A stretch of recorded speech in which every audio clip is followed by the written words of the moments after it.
right. Welcome to the webinar, Leadership in Times of Change. We will be particularly focusing on two elements. So one is change and the other one is leadership. And so we want to have this a really lively and interactive, webinar. So, but we will be more people than usually. So please type it in the chat, whatever your reflections are, but also when we put some questions out there, so put it into the chat and Laura will start picking it up. And then, with that, what we said is like, so we look at change and we look at leadership and we talk through some 7 skills around this. And then also, what do we mean with change? And then there's fundamental versus incremental. And with that, of course, the whole change process. So your session host today will be Laura. She will be really looking after the chat and making sure that I don't overlook anything and that we have this engagement. Frank is going to be there too. He's also going to share his wisdom here. And yeah, I'll guide you through the main body of this webinar. So just to kick it off, to really start immediately, is like, I'm really curious to hear, what does leadership mean to you? So please type it in your chat. Just, right off the bat, the first thing that comes to mind, what does leadership mean to you? And just type it in there and we'll pick it up. In the meantime, I start sharing what our definition of leadership is.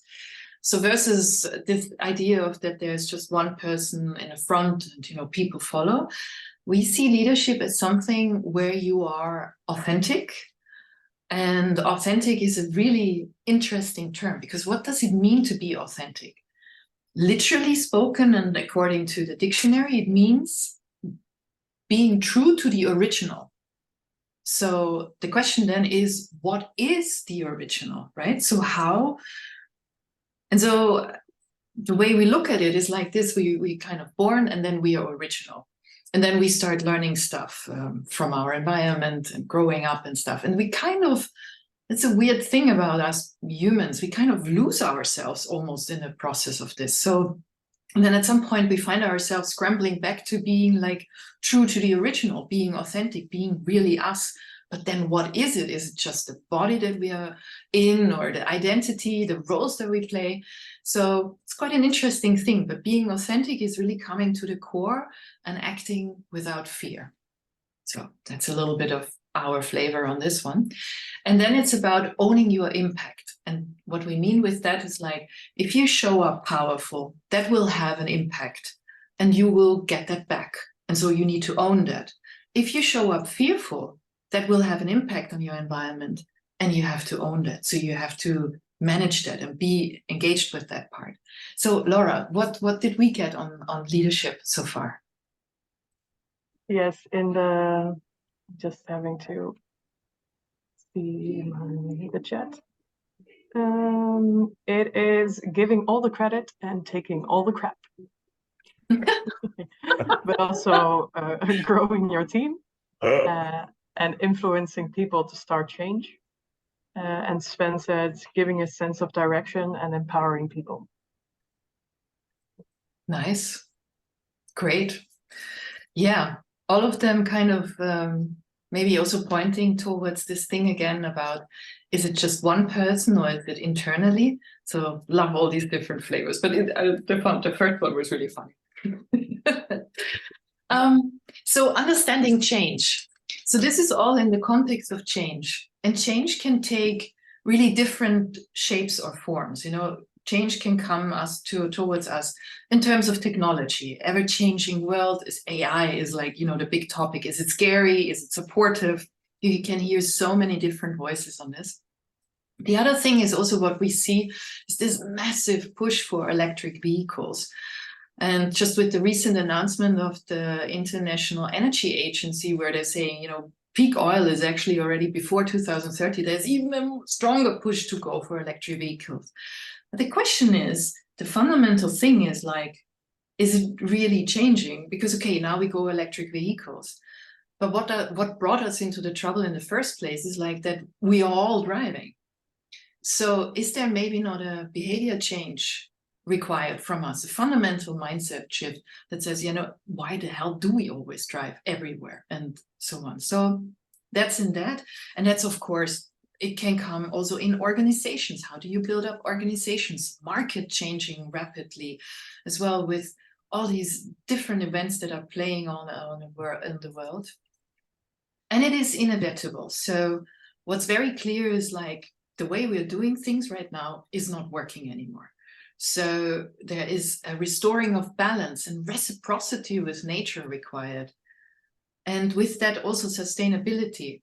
And then the question is, what is sustainability? Is it just checking, you know, some tick boxes for your CSRD reporting? Or is it actually something fundamentally from within, intrinsically motivated, where we really fundamentally see, like, you know, how on earth did we design a system that has waste? You know, I mean, we designed our entire society based on waste streams. But what if we would design it where there's simply no waste there? So these are the kind of changes that we need to move through as well in order to navigate this massive change that we're in, the global system change, sixth mass extinction, climate change, you name it. And then the other part is like, you know, why is leadership so crucial? And as you have seen from the definition that we showed before about how we see leadership, is like everyone is a leader. And when everyone is a leader and is in the driver's seat, that's when we start, you know, taking the responsibility and ownership for this in our own personal hands and start moving towards it. So that's why we see leadership as such a critical element in this. Yeah, so we live in a VUCA world, volatile, uncertain, complex, and ambiguous. I mean, if you just read the recent headlines, like China is not joining the G20, Mr. Xi has decided to shoot himself in the foot, maybe not literally, but figuratively. There are wildfires globally. Maui just burned down to the ground. We see it everywhere in Greece, in California, in Australia, wherever. And this is also the point about, you know, nature would regulate itself by having frequent wildfires that could just, you know, minimize the damage of a really huge wildfire. But if you have buildings in the way, like cities, how do you create regulated wildfires? So how do you start harmonizing this? Food and energy prices. I don't know about you, but I really feel the food price increase. I mean, I used to go shopping for like 30 to 50 euros, but now I'm more at 60 and 80 euros every time I go grocery shopping. And don't talk about the energy prices. I mean, I don't know, for like about 4 months, I was just scrambling to pay my energy prices for my house. Now it has come down again. And then projects stopping before the completion. Like you've probably seen this, like just bringing the example of Siemens. Siemens had these huge plants that they are about to install, like big chemical plants and those Technic plants in Latin America. And they had to stop because of changing landscape and markets. And Frank, do you have some more examples that you would like to add to this? Yeah, one that perhaps is not very much in publicity, but something that intrigues me is about the Gulf Stream. One of these systems that regulate the planet. The most recent research indicates that could collapse as soon as 2025 or 2027, whichever study you read. So that's an interesting one. What I found curious, I'm not sure if you noticed that last weekend, that the most recent round of tendering for these wind turbines offshore UK basically flopped because nobody subscribed, as a consequence of the government not sort of pricing in the inflationary and interest pressures on these projects. And now Vestas is reconsidering its commitment to build a plant there. So you see how all these domino things then start falling. Perhaps the last one, reflecting on our climate general, Tom Middendorp, who recently also made reference to how water is being used as a leverage in areas of conflict. So access to water increasingly also becomes an issue in this domain. But there are, I mean, tons of examples, and I believe everybody recognizes we are in a very interesting time. So that sort of begs the question for perhaps the participants on the next slide. What change strategies? Sorry, hang on a minute. What future events are affecting your business and life? Just to see if we can tease out a few more examples. Just perhaps you could share some in the chat again. Yeah. What events are affecting your business and life? Yeah, it would be really good to hear from you. And again, I will be continuing with the webinar, but please type it in, and then there's a moment where we will stop, and then Laura will pick up the things again. So leadership, let's take the first one by the horns. We identified like 7 skills that are really critical in these times of change. And the first one that we talk about is the evolutionary leadership trait. So this might sound a bit interesting in that sense that it's maybe not something, one of these typical terms that you hear about leadership in general. The way we see it is like this: if you take a tree, a young tree is exposed to different wind directions and will start adjusting itself so that the drag is actually of the wind will not, break the tree and take over the trunk.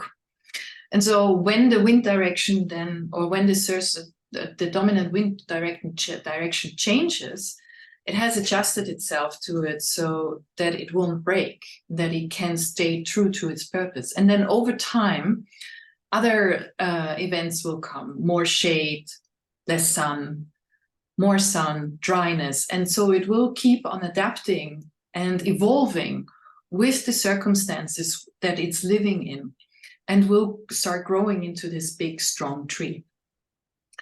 And in this process, certain things will break, branches will break. And in the meantime, it stays true to its own purpose. It is an ecosystem by itself. So it provides actually moisture, it provides nutrition for animals and between. But of course, it also gets nutrition out of the soil and from the rain. So from this, we see this the same way. So for us, it's not about resilience, but it's about, for us, which assumes that we go back to a stage where it used to be before. And there is no stage as before, or returning to normal, or whatever. It is a constant evolution. And so one example that we really love is Yvon Chouinard from Patagonia. And he has demonstrated this trait in so many different ways. As the way, for example, they started developing climbing gear for themselves, for their families and friends. So naturally, that gear would just be most safe. It would not have any shortcuts in it, because it comes straight to the core and for your own safety. So whatever they produce, it is always quality. It is always meant to last, and not to break, to be durable. The other thing is that he always employed family and friends. So the way he engages with the people in his company is just completely different. It's like an extended family. So if you start seeing your people as your family, how differently do you go with them about everything, about childcare, about sick leave, about burnout, about working conditions? The other thing that he did was, like, in the biggest crisis that the company ever faced, which was in 1991, where they were chasing fashion and they had, warehouses full of stock, and suddenly the market completely changed.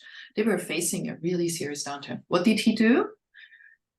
He didn't hire a new CEO or COO or CFO that should just bring that ship in order. No, he sat down and he started talking with his people about philosophy. And they would go out in nature. They would go to Yosemite Park, and if their money would run out to go for nice trips, they would just go in a local park and sit there and talk about philosophy. And ever since then, they haven't faced a single crisis anymore, because they are straight on course. The other thing that they do is, like, they really invest in impact projects, and it's either 10%, it's either 1% of the gross turnover, or it's 10% of their profit, and whichever is greater. An impact project means they had a river that was running next to one of their warehouses. And that river was so polluted that a certain fish species had gone completely extinct. And there was a young man that showed up and said, actually, it's not completely extinct. It's still there, but we need to give it a chance. And all the money went into this river. And this river is now one of the most beautiful ecosystems in that region. So this is what they do. They go for strategic impact projects. So just to highlight a little bit how we see evolutionary leadership in action. A very important aspect of that is adaptability. So taking again the analogy of the tree. So how do you adapt to external pressure facing the organization? How do you adjust to it? And then how do you adjust also your management style to fit this new situation? So maybe there was a management style that was very top-down originally, but in order to adapt to the changing market, but also employment conditions. I mean, nowadays employees, they just don't go for money only. They want to have, they want their well-being to be taken care of. Is there coaching happening? Can they go on sabbaticals? So adjusting the management style to that. They are also embracing then changes and also an opportunity for growth. And I'll bring us a couple of examples later. Also revising plans as needed, staying flexible, and also considering the concerns of others during change. So not only as a leader in the organization or the organization itself, but everybody that is part of that organization or the system that it's operating in. And then with that, adaptability is quite good, but you need to be able to discern when do you adapt or when do you stay true to your course. And so we identify their intelligence as a very important aspect, and there are actually 4 of them. So the first one is one that we usually associate with intelligence, which is the cognitive ability. So it's like, can you learn and utilize information and navigate this in various contexts? So emotional intelligence is also one that has been out there quite a bit, and people have heard of it. And that's about really understanding their own emotions and other people's emotions to create strong interpersonal relationships. Social intelligence is an interesting one. That is one that is actually learned. So that's a real experiential intelligence. It's something you learn over the due course of your life, And that's about learning from successes and failures in social settings. It's actually really critical in conflict prevention and resolution and decision making. The other one that we recognize is one with wisdom intelligence. It is a deep understanding of the reality and then enabling them to choose their actions that yield the optimal results in that. So they actually suspend judgment for the longest time possible, which is also actually one of the core principles of agile project management or agile software development. Suspend judgment and decision making as long as possible, but then make the decision. Which brings me to another one, which is decisiveness or decision making. Actually, that is the reason that leaders are hired there in the first place, right? I mean, usually we want people to have one person that basically calls the shot, makes a decision. And it's quite interesting to see that actually there is an overwhelming body of evidence and research that shows that because of the fear of consequences, very often leaders are paralyzed, and then they avoid making decisions. And then the point is actually leadership, it's all about, courageous choices, sticking your neck out and making a decision for the sake of the teams, but also departments or organizations' progress. And then, especially when it's complex, when it's VUCA, you can't see anything all the way through, and still you need to make a decision, make a bold choice, justified with the given circumstances that you have at your device, and keep on going with it. And we have some really good examples of this one with, for example, Tim Cook. He did some really strategic decision to diverse the product offerings and then explore new markets. And in that, he was actually doing very strong inclusiveness. He was actually calling in very, very different, diverse employees, but also, he engaged with climate change activists. He also got into city councils to make sure that he was making the right decision on this one. Sundar Pichai, you all know him. He's the Google of CEO, or the parent company. And he spearheaded the critical decisions to expand the services and invest in emerging technologies and drive the innovation across the industries. Now, interesting, Rose Macario, she's the CEO of Patagonia. She was really critical in the committing to environmental and social responsibility. And they kept on innovating on sustainable product design, also activism with her decision power. And then also interesting, Mary Dillon, she is the former CEO of Ultra Beauty. She kind of was really keen on sustainable footprint, and the footprint that the company had in the environment that they were operating, but also sourcing from. And so in that she did really pioneer work and prioritized the customer engagement and enhancing the e-commerce platform. All really clear decisions that they took without actually knowing, how will this lead, but they just took the decision to propel the organization forward. And in that one, as in the next part of this, is inclusive leadership. So how can you see this as a way? One of the most important things that we identify is like, how about giving nature a seat in all of the decisions, and then putting the usual order upside down, where we say, instead of business, people, planet, let's just, for the sake of it, turn the order upside down. First planet, second people, third business. And if you start thinking like this, then a whole different thing will emerge. Like I like to take Patagonia example, because for them, repairability is one of the key things. They do free repair of any clothing, and it cannibalizes their business, because of course they would make more profit if people would buy new clothes instead of sending it in for repair. But they see it as very critical and so close to them, because they know how it is to have a beloved piece of clothing and it breaks and you want to have it fixed. I have that, by the way, too. But it's the same with buildings. If you start thinking about buildings, if you start building them in a modular fashion, that you say, we can break them down and reuse them again, then you start looking at it in a completely different way. Another aspect is to say, okay, and this is point 4 particularly, that was the one that also came from Tim Cook, is to say, engage in uncomfortable and new situations, and then exposing those things to diverse shareholders. So you share and stakeholders. So in that way, like, business is facing a downturn because one of the markets is changing, or they have a problem with employee retention. Bring that out there and expose it to like employee resource group meetings, climate change, ocean, social inequality discussions, and get that feedback.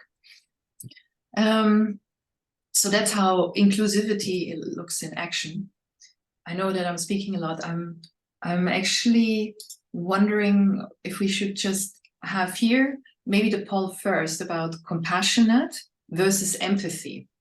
So we have defined it as that compassion is actually the more important leadership trait, but why not empathy? Would love to hear also your thoughts on this or reflections. If you would like to type it into the chat again. I will take this time then to look at the results from the previous poll. Thank you, Laura. About the VUCA events that are impacting people. And Marcel says it's the war in Ukraine and the changing world order. And Sven also mentions the negative electricity prices disrupting the energy transition, opening eyes about the limits of renewables, and Extinction Rebellion claiming that stopping fossil subsidies is the solution. There's a lack of systems thinking in our ever more complex and connected world. Mhm. Yeah, indeed. Yeah. Yeah.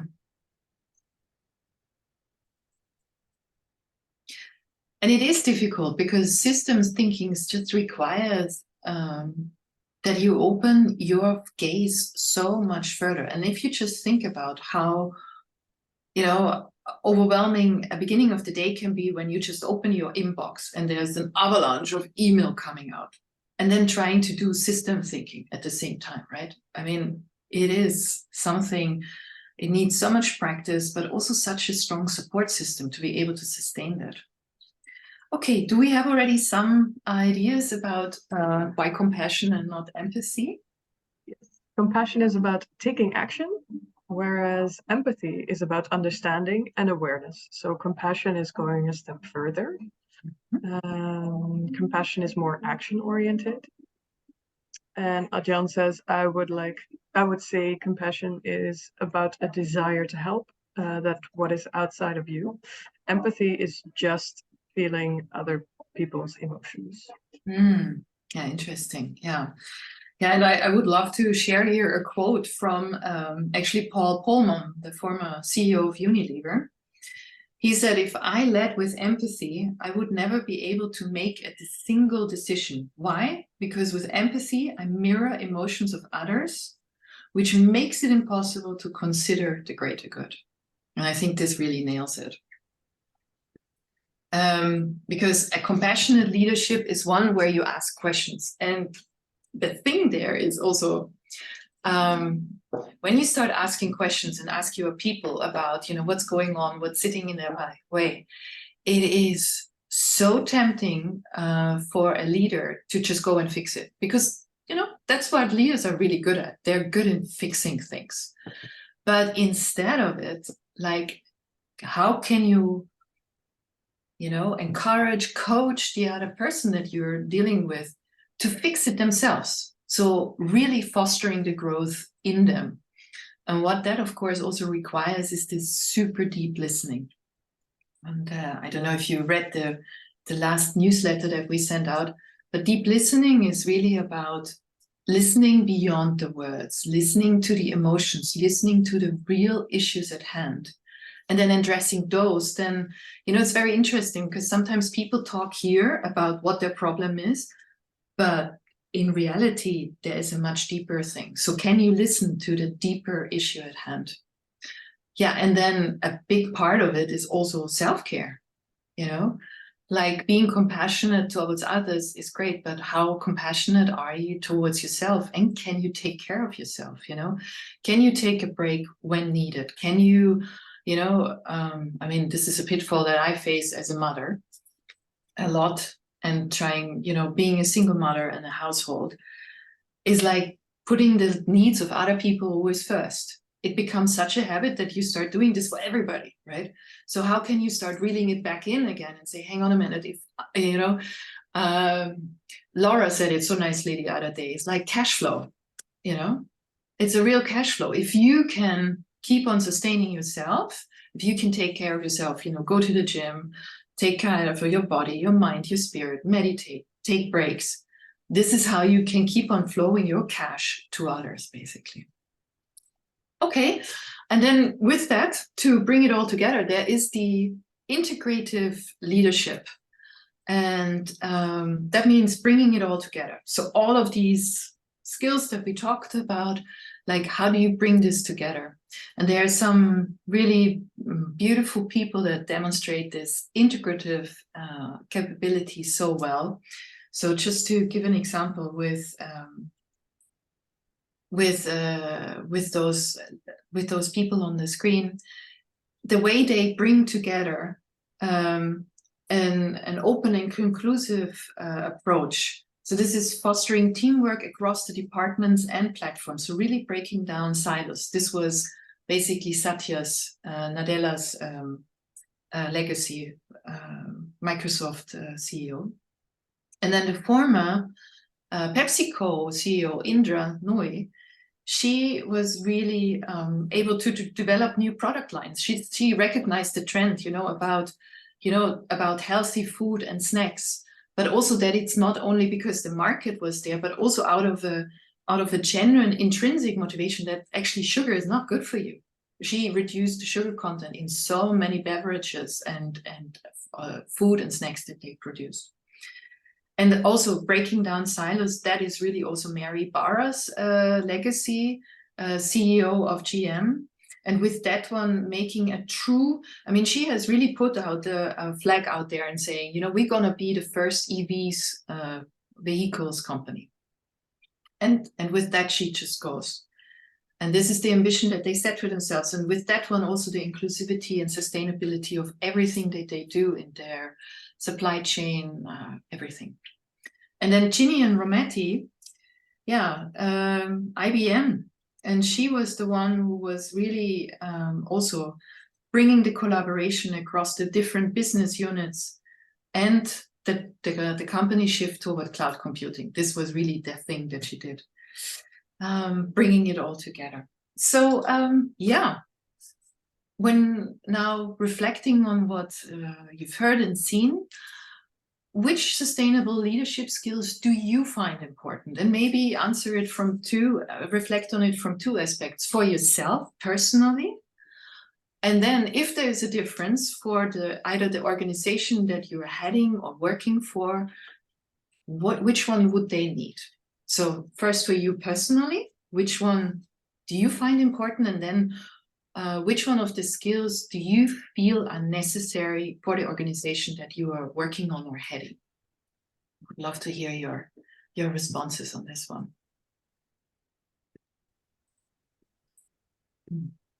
Frank, what is your, in your eyes, the most important leadership skills? Put them in the poll. Do you want to speak a little bit to it? Yeah.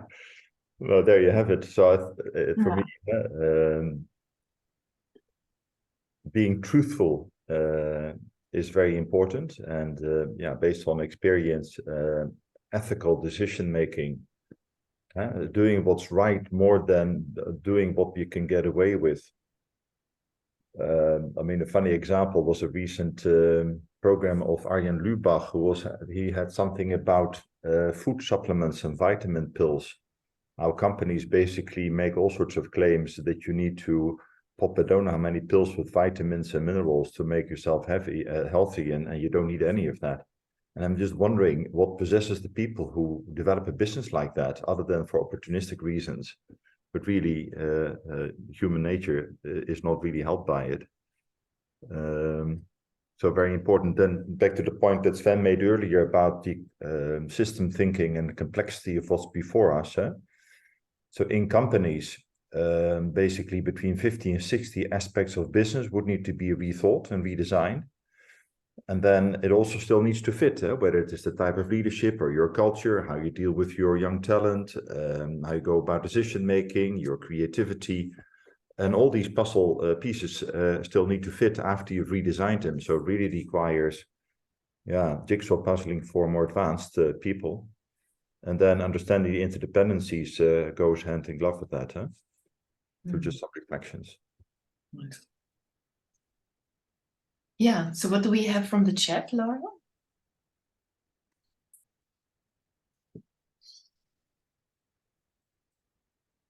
Can't hear you at the moment. I think maybe you muted yourself. Yes, I muted myself. We had nothing yet, but Adjan is mentioning personally, the most important one is wisdom. So staying true to oneself. And organization-wise, it's inclusiveness, involving all the stakeholders. Yeah, indeed. So would love to hear more reflections. If people want to share, we would like to pick that then up in the Q&A. So please keep on reflecting on it and then share with us.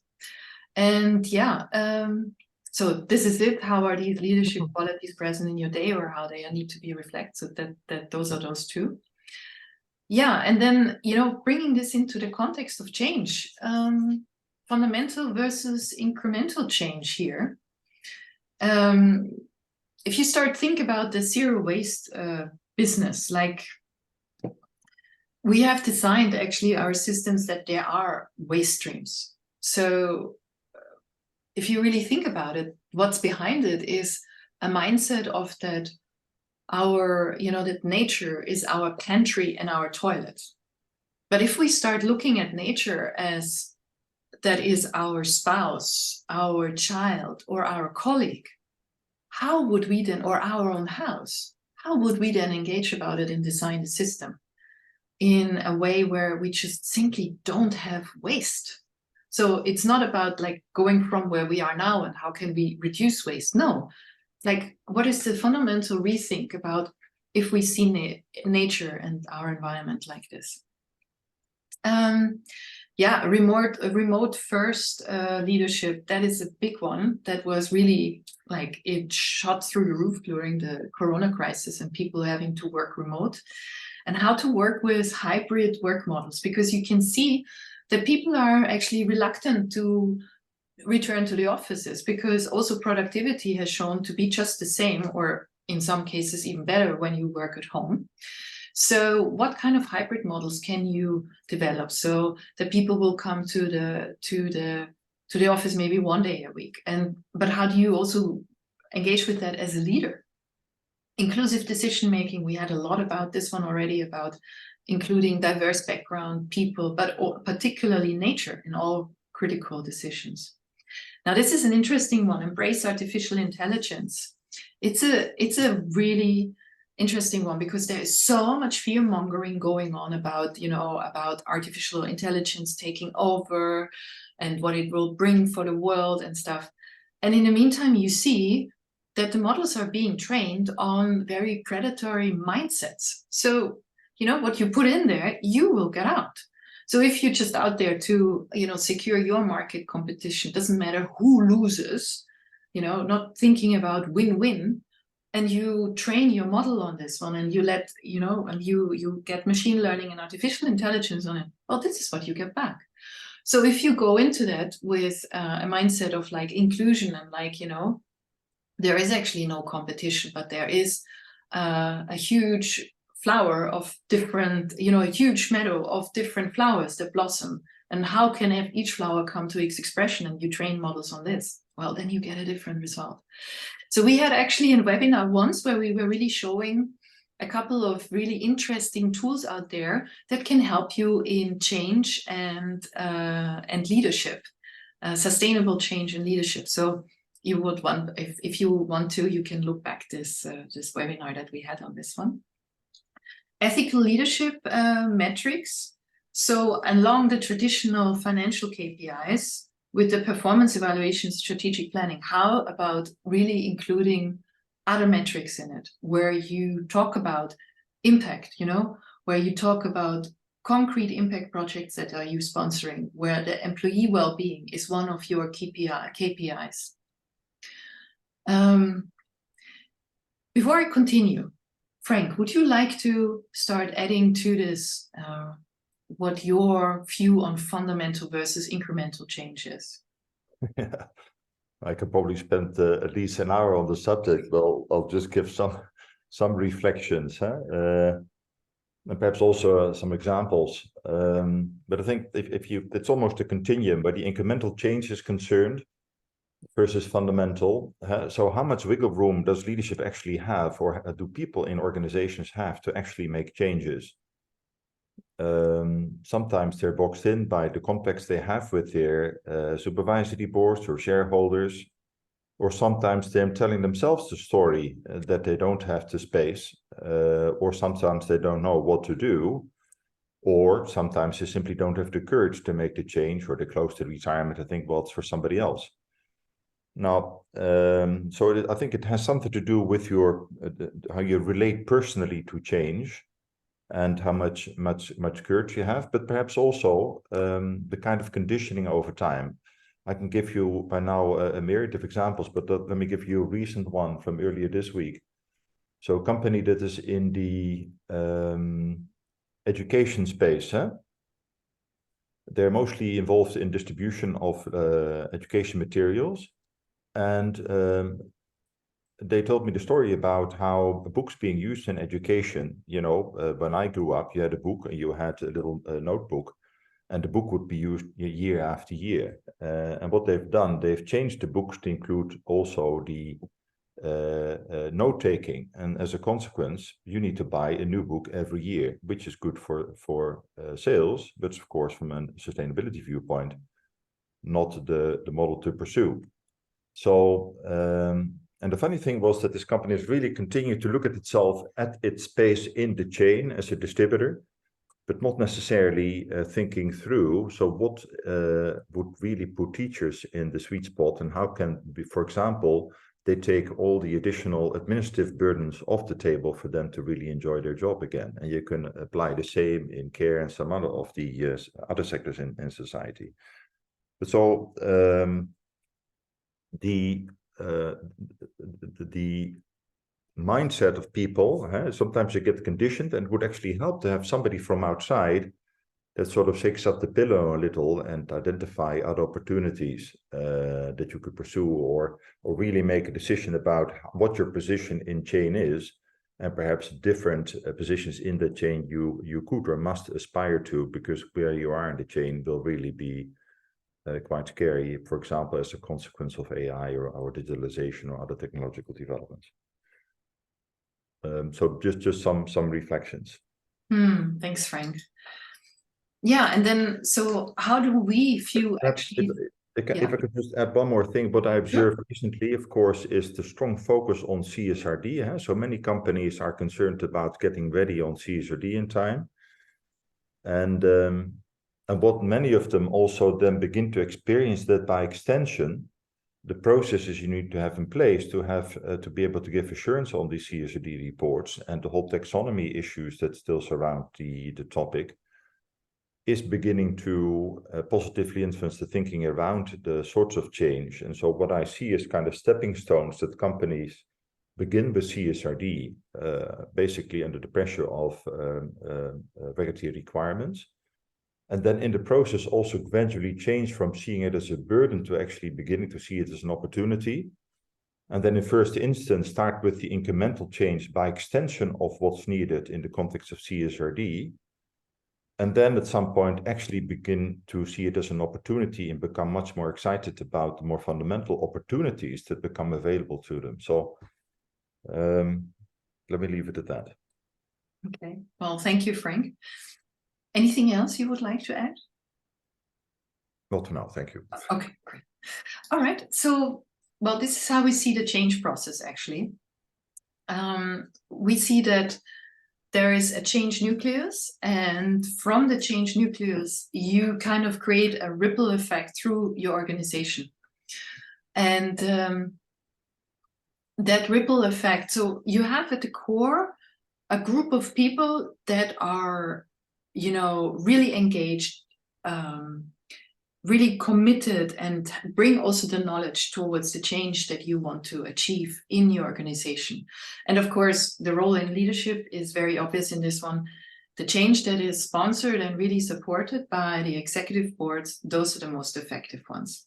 We've seen other ones as well, but it is usually more difficult if you start having to gain the buy-in from executive leadership over time. And so from this change nucleus, you create a kind of change movement. And how this works is like other people in the organization see what people in this change nucleus are busy with, and they see how they work, and they see, you know, but they also see the energy, they see like, you know, how engaged they are. And they're like, you know, I want to have a piece of that. What are they doing? And then give them an opportunity to change, to join that change nucleus, you know, into the project, that core project that they're working on, to get an idea about what's the culture, how are people engaging with each other, and what are their processes, their way of working, and then bring that back to their part of the organization. So this is how you really create a movement. And yeah. So, and then when is it successful? Is like when you start seeing that this is something, whatever change you initiated, that there is a real element in all parts of organizations, besides the one where you had your initial change nucleus. And so, yeah, strategies for leading that change. Really important actually is to set the inner and the outer context. So inner context, meaning You know, what's the culture? What's the internal drivers of a company? And they are maybe sometimes very different than what they say to the outside. And then the outer context is like, you know, so what is the world that you're operating in? Connects to the wisdom intelligence piece as well that Adrian also mentioned. It's like, what is the reality that we're working in, and can we, what changes can we anticipate, you know, and how can we make ourselves in a way strong enough so that when change comes, we can evolve, we can turn our branches without actually being tipped over. And a really important element to that one is creating your core purpose, because if you know what your purpose is, you can adapt to any change without losing your core. With that one goes together your values. So it's not about the product or the service that you're offering, but really what the sense, what is it that you bring to the world as an organization? And then build that culture around it. Recruit the people that are really matching this purpose and those values, but then also the people that you already have, like, how can they find themselves in the purpose and in the values? How can they find their personal drivers being reflected back for the company that they're working for? And then in that, of course, embrace in technology and innovation. And innovation has a lot of play in it. So how can you engage into this stage of play again? Like, instead of like, you know, oh God, we have a plan and we need to adapt to this, and then we go through the stages. But like, you know, this playful way, and Agile is just such a wonderful framework that really allows that play part of innovation. And then you can pull in a technology and experiment with it, and you throw it out again, or you use it for something else. And in that, of course, create this, you know, this culture of like, we are in this together, you know. I'm not here on my own. I think what's a primer one killer for anybody who's working in change is like being on your own. Like, who are the peeps that are with you, you know? Who is your tribe? Who do you work with on this one? And then, of course, address the resistance, you know. Who are you dealing with? People will fear change and are set in their ways. So how do you work with that? But it's not only the people in your organization, it's also your customers. It could be also your partners. You know, if you start changing the way you conduct business, they will have fears as well. And how do you engage with that one? And then how do you recruit new, and how do you let go? And if you have that very clear in your values and your purpose, then it becomes so much easier. Okay, so Frank, do you have anything to add to these strategies for leading change? We have 10 minutes left. I'll be brief. Basically, what you talked to was mostly what's happening inside the company, and what I can add to that is basically who's on the bus. We are working with a company in the building industry, where now the CEO is actually he's actually getting rid of some of the people on his executive board because they are obstructing the process, and he really wants to make progress. So evidently, at some point, if they're not willing to come on board with the sustainability objectives of the company, then you need to make an interference. But all of this, of course, the outer context that you see there at the top is also extremely important. If you look at Big Bazaar and BCC today, so companies that are exposed to the high street are all struggling. And so, of course, if your business is on fire, perhaps survival is the first focus more than, let's say, long-term relevance. So how do you strike that balance is also important. Perhaps some other examples in conversations with companies that are at the top of the food chain in the building industry or in the pharmaceutical industry. Be approached by a company that needs some help with SBTi Scope 3, setting targets that ultimately in large measure would need to be delivered by the people in the supply chain, the companies in the supply chain. And then that target setting, of course, has to be robust. But it was in the context of leadership who are still not entirely on board with the whole thing. So how do you go about that? In what order? Very intriguing from a change management perspective. Just some experiences that we've gained with some of the companies we work with. Yeah, thank you. And so would love to hear from you again. What change strategies have you experienced in your work life or have used? Just a few, again, top of the mind, what would you like to share with us? We would really love to hear from you. Just put it into the chat so we can have a Q&A, and maybe we can even open up some speaking at the end. Let's see. So our key takeaways are for this webinar is like deep listening to yourself, to your people, your organization, the operating environment. This is the place where your business is operating in, nature, everything. Deep listening, so key. Instead of keep on sending and just putting messages on there, like start listening. And it starts with yourself, inwards. Keep on adapting without losing your core. So what's your core? If you can define your core, without that one, you will be able to adapt to whatever change is coming your way. Well, and decision making. This is it, peeps. It's that's why they have leaders. They always want to have somebody to call the shots, and this is the prime reason why it's actually there. And yeah, how can you include nature in all of your decisions? So when you usually would just think about organization and then the people, perhaps, maybe your customers, but how about nature in all of its aspects? How can this become part of everything you do? And yeah, in this, there is a wisdom generating. Why do we say wisdom generating? Because it's not anymore about wisdom based, but it's like, how can you be so wise or tap into your inner knowing and your own wisdom that you actually incite that same remembrance? Because actually it's all a reminding. All the things that we have talked today about, nothing of that is new.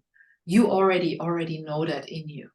We just dare to remind you of it. It's a journey of remembrance. So when you start standing in this place of kind of inciting that in others, like remembering what it is to be wise, well, that's when we start having a future that is sometimes perhaps in question. So yeah, okay, one last poll, I guess. So how can HeartWork help? We, as you can see from how we presented and talked about today, is like we focus on leadership, but also strategic transformation, so change management. And which one of the following services would you find interesting? Please, we would really love to hear from you, because that's also critical for us to know how we can serve the world better. Because it's not about, as you can see from our how we have structured how we came out today, it's like for us it's not about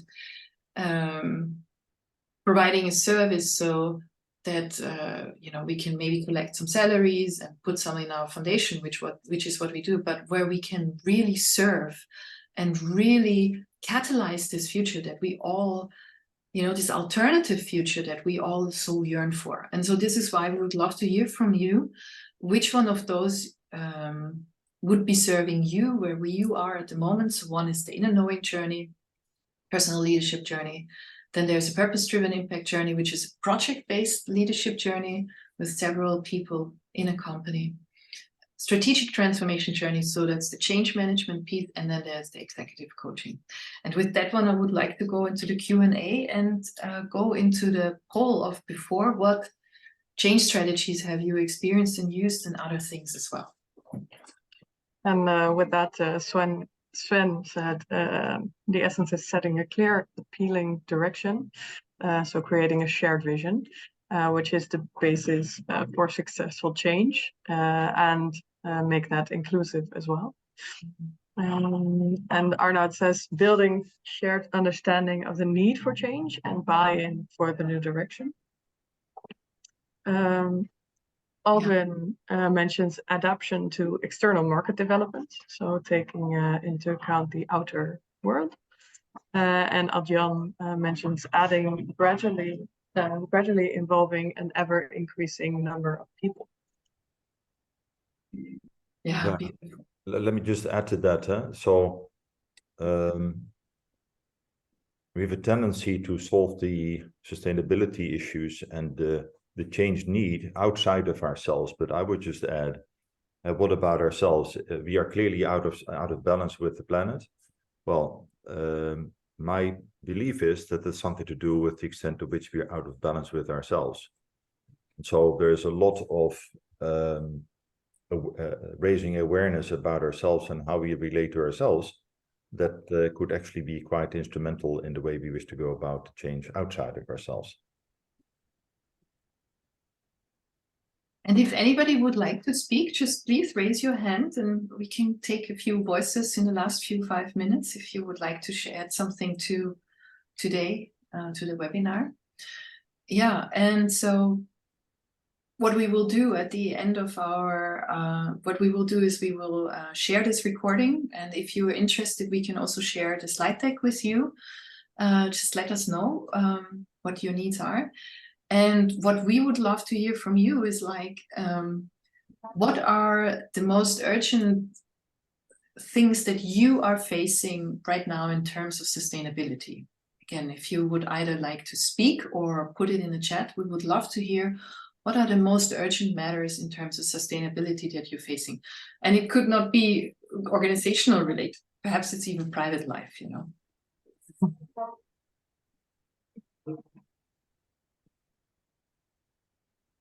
So the way, let me just speak from my part a bit. The thing that I really am so flabbergasted is the waste piece. I mean, every time I cook something, I have these huge piles of plastic and paper and God knows what that just comes from cooking one meal. And I really, the other day I discovered that one of the Albert Heijns in the surrounding actually has these huge food containers where you can put something into a separate container. You can take chocolate coated raisins or rice or so on. And I'm like, oh my God, I'm so grateful for this. So I immediately started shopping there because this was the thing that I'm really super resonating with. But this is one of the things that I really find personally so revolting. Well, okay, if there are no other things that are coming, then thank you so much for joining us today. I hope you'll join us again. We will have a similar webinar like this so we have every week actually a pop-up training. So every week we have a little smaller webinar. It's usually around this time, Thursday at 12 o'clock. So join us. This is more of an informal thing where we can really get to speak and share. And then we will have a bigger turnout like this again in about a month from now. So, and it's also, the themes are always around sustainability and leadership in all its aspects and accumulations. So hope to see you soon again. And well, lovely that you could make it. Thank you so much. Thanks for joining.